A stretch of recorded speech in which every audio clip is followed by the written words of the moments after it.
Bismillahirrahmanirrahim. Assalamualaikum warahmatullahi wabarakatuh. Saya Desi Fitrianingsih dari kelas BPIA sebagai perwakilan kelompok 8 mau menyampaikan sebuah materi yang bertemakan kecemasan. Kecemasan adalah suatu karakteristik dasar manusia. Kecemasan tidak termasuk sesuatu yang patologis karena kecemasan dapat menjadi suatu tenaga motivasional yang kuat untuk pertumbuhan. Menurut teori eksistensial humanistik, kecemasan merupakan akibat dari kesadaran atas tanggung jawab untuk memilih. Kecemasan bisa berlaku sebagai sumber pertumbuhan. Kecemasan adalah reaksi terhadap ancaman, karena itu adalah apa yang dirasakan ketika keberadaan diri terancam.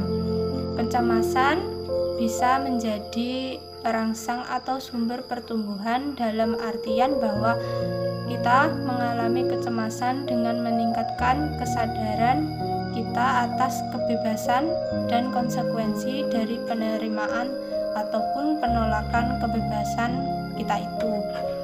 Apabila kita membuat suatu putusan yang melibatkan rekonstruksi hidup kita, maka kecemasan yang menyertai perbuatan putusan itu bisa menjadi tanda bahwa kita memang telah siap untuk mengalami perubahan pribadi.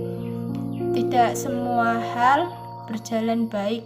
Jika kita bisa menangkap pesan-pesan yang terkandung dalam kecemasan, maka kita akan berani mengambil langkah-langkah yang diperlukan guna mengubah arah hidup kita.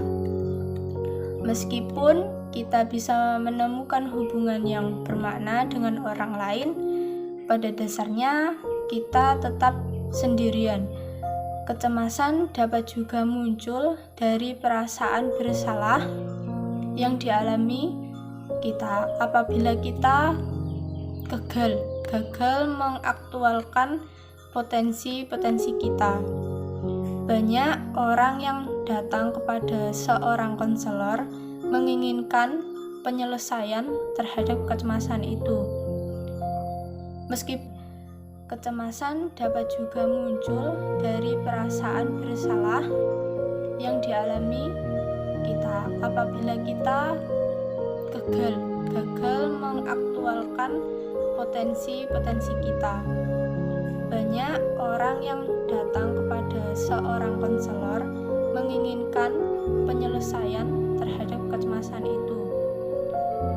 Meskipun kita percaya bahwa dalam hidup ini terdapat keamanan yang membantu kita menghilangkan kecemasan, namun sesungguhnya kita tahu bahwa kita telah menipu diri sendiri.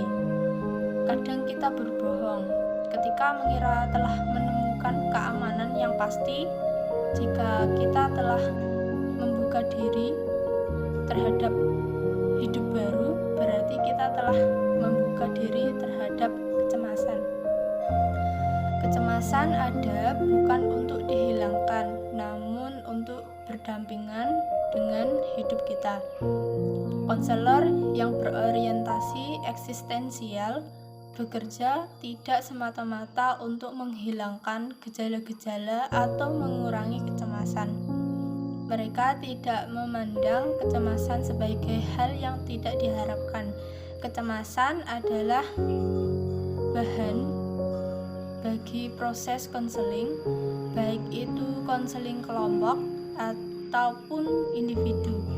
Jika klien tidak mengalami kecemasan, maka motivasinya untuk berubah justru malah rendah.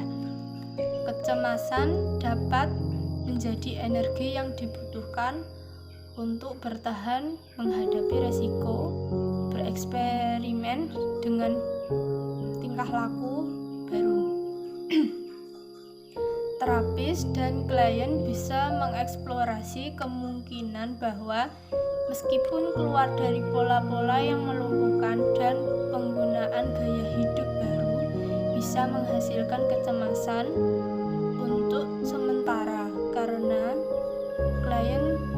merasa puas dengan cara-cara yang lebih baru, kecemasan perlahan akan berkurang karena klien mulai dapat mempercayai diri.